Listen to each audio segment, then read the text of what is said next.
எல்லாரும் வந்து இந்த கோவில் வந்து ரொம்ப சந்தோஷமா எல்லாரும் வரீங்க. இப்படியே தினமும் எல்லாரும் வரணும், தினமும் இப்படியே இருக்கு நம்ம சமைச்சு சாப்பிட்டு இப்படியே இருக்காமல் போகணும்.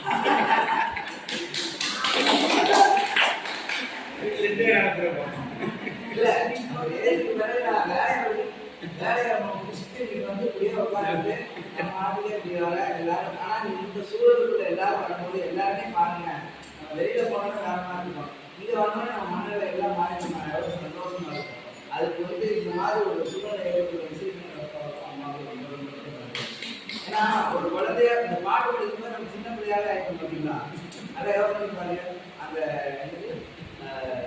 சின்ன பிள்ளை கல்லாம அதை நம்ம மனமாவும் ஃபுல்லாகவே வந்து அந்த சின்ன குழந்தை மாதிரி நமக்கு போயிடுது. ஆனால் நம்ம வெளியே இருக்கிற எண்ணங்கள்லாம் மறந்துட்டு இந்த காம்பஸ்குள்ள நம்ம எவ்வளோ சாமி மக்கள் இருக்காருன்னா எல்லாருக்குள்ளேயும் சாமி இருக்கிற இடத்துக்குள்ள வந்தாலே நம்ம மனசு வந்து அப்படியே விசாலமாக ஃப்ரீ ஆகிடுது.